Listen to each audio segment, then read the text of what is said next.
नमस्कार, मैं हूँ रुचि शर्मा। वेब3 की तमाम बड़ी खबरें लेकर हाजिर हैं हम।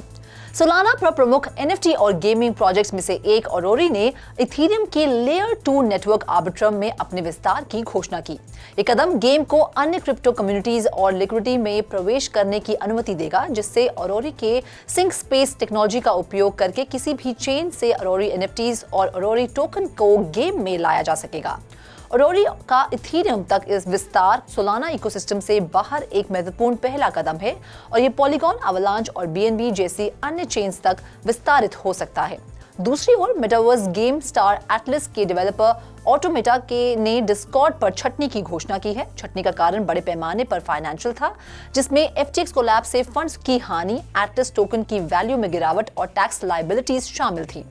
आगे बढ़ते हुए ऑटोमेटा सेज और मोबाइल ऐप क्रू को डिलीवर करने पर ध्यान केंद्रित करेगा।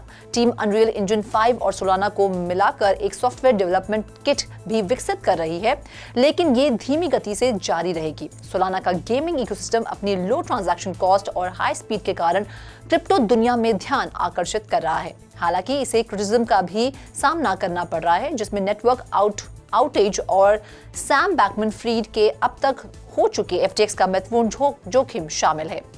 बढ़ते हैं अगली खबर की ओर।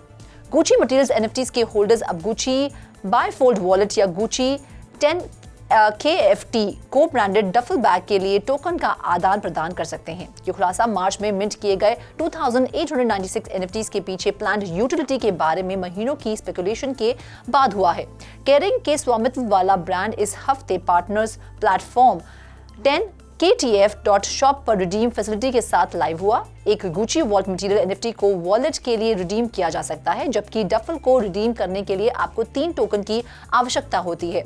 कॉपीराइटिंग टीम ने एक जबरदस्त लेख प्रदान किया, जहां डफल को baggage you'll want to carry करार दिया गया है और बैग को एक ऐसे वॉलेट के रूप में वर्णित किया गया है जिसके लिए सीड फ्रेज की आवश्यकता नहीं है। एक क्विक कैलकुलेशन से पता चलता है कि वह बैग गुची फैंस और कलेक्टर्स के लिए बेहतर डील मानी जा चुकी है। गुची ई-कॉमर्स साइट पर एक समान दिखने वाले वॉलेट की कीमत $460 है, जबकि बैग का एक सिमिलर वर्जन भले ही 10 KTF लोगो को छोड़कर $1790 में बिकता है। OpenSea पर मटेरियल NFT 0.22 ETH पर जा रहा है, जो लगभग $412 के बराबर है। चूंकि बैग को 10 KTF के साथ भी को ब्रांड किया गया है, इसलिए इसे money can't buy relative value भी मिली है। Gucci vault material NFT battle down में 10 KTF मिशन में भाग लेने के लिए एक रिवॉर्ड था। प्रवेश करने के लिए गुची ग्रेल NFT की आवश्यकता थी और पार्टिसिपेंट्स को NFT को एयरड्रॉप किया गया था। बाकी अहम खबरों के लिए करते हैं विशाखा का रुख।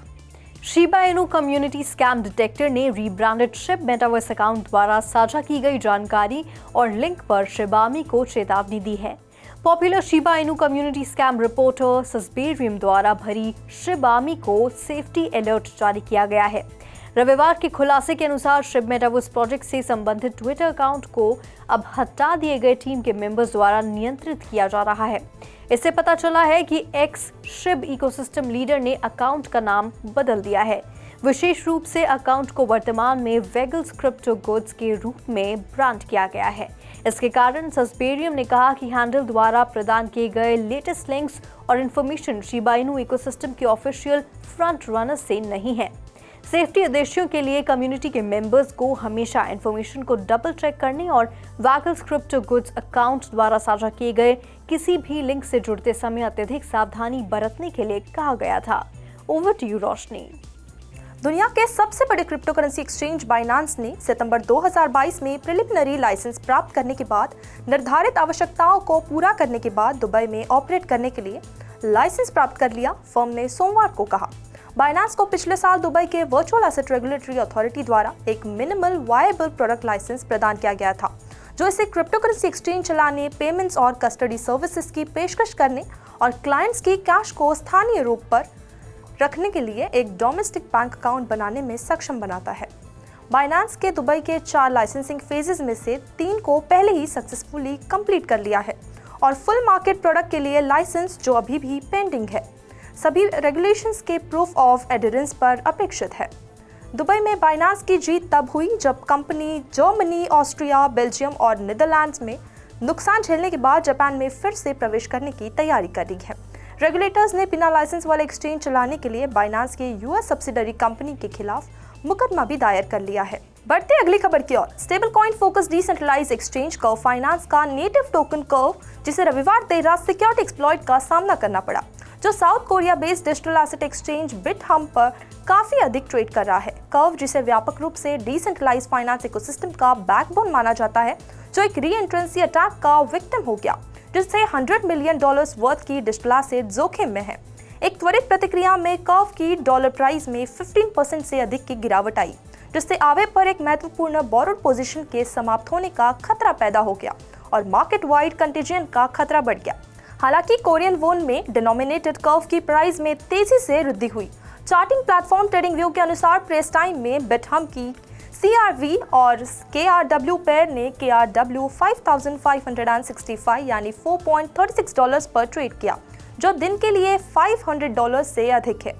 हालांकि कर्व के लिए ये कारनामा खराब है। कुछ प्रोमिनेंट इंडस्ट्री प्लेयर्स CRV की लॉन्ग टर्म प्रोस्पेक्ट्स के प्रति कॉन्फिडेंट है। ट्रॉन के जस्टिनसन ने भी कर्व और इसके एक्सप्लॉइट पार्टीज को समर्थन दिया।